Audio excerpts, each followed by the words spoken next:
Hello, everybody, on this 23rd day of August. 23rd day of August. Let me adjust my camera here just a little bit. 2021. Got a quick knife to show you here. Your kind of a basic platform, Andersen Forge Hunter. But what's not basic is that it is laddered W's. Laddered W's steel. I've done very few of those on a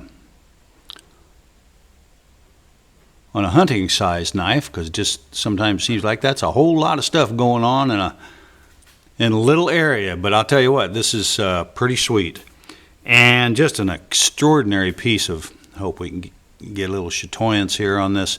It's stabilized koa. Every piece of koa is almost unique unto itself. And then good belt sheath, excuse me. This is headed to, going to end up with the guy who's going on an elk hunt. So I got to get this thing in the mail and to him, so I'll do this real quick. This is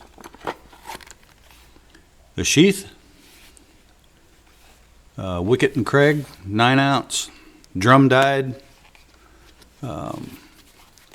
Should last a good long time. So anyway, here's our knife, laddered W's, and it's got a couple,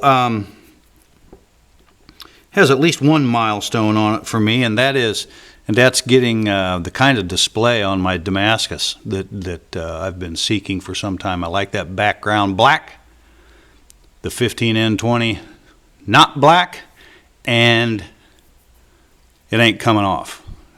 I know there's a lot of guys out there doing this coffee black, and quite honestly, I've done that once or twice, and you can literally rub that stuff off with your thumb. Just get down on it and rub it, and this is here for eternity. So anyway, quick takedown. This is, by the way, this is a 4 and 5/8 blade, 4 1/4, or 4 and, I'm taking it back, 4 3/8. Wow, look at that koa, isn't that nice?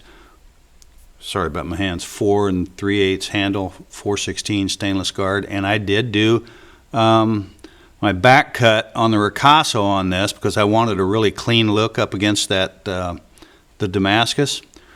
Once again, I'll point out how for a very, very, very long time, I round over the shoulders, the leading shoulders of the guard, so that when that's going down into the sheath, it just helps sort of locate things, and it makes a nice entrance into the sheath. So anyway, that's what I do with those guards. I'll do a quick takedown. This is what I call my utility finial, because this is gonna, I hope, get blood and gore and guts on it, and want it to be easily accessible in the field. It's a 5/32 Allen wrench in and this is a finial. I turn on my lathe and silver braze a stainless socket head cap screw into it. And I always like to show how I disassemble these knives. Doesn't matter what hand you do it in, but I put it toward my thumb, and I kind of hold on to that guard just a little bit and push the handle off. And here it comes off. Left one pin in the guard and one in the handle, and then I can go ahead and remove the guard. And something else I've been pointing out quite regularly here lately, I've not always been a big fan of the back cut ricassos, but I'm doing them anyway.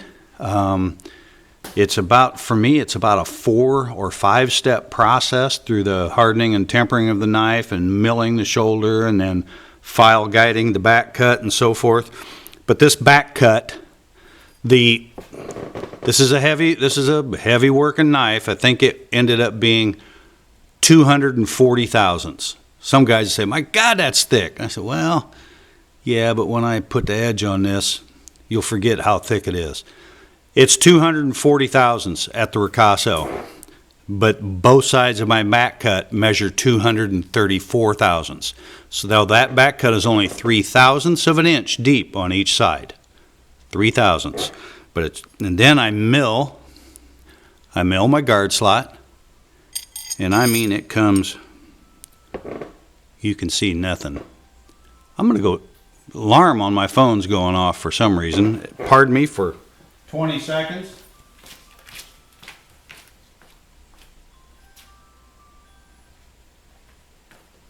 That alarm's for an appointment that I don't even have.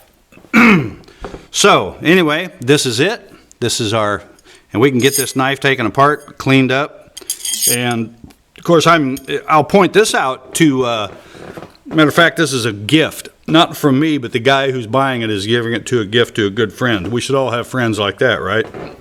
Even though this is stabilized koa, I'm making this here in Illinois literally in August with a relative humidity of probably a lot.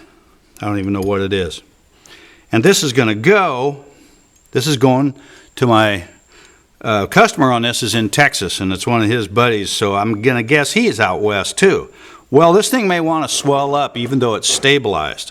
So what you can do in the off season, once again, I'll point out this is not a lug nut on an F250. It's just a 1032 thread. Once you make it to a complete stop, there's no reason to try to be any tighter. This is pretty much a perfect fit up here, so you're not going to improve anything by tightening it. In the off season, you can get this thing cleaned up, maybe put a little Minwax furniture wax on this, and all you got to do is just loosen this thing about 2 turns.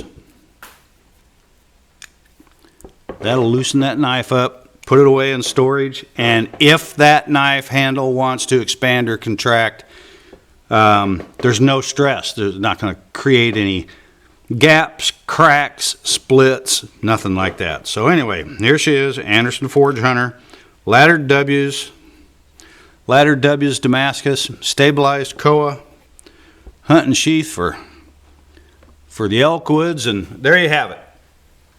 Hope you guys are all doing okay, and hopefully this summer will get over. Talk to you down the road.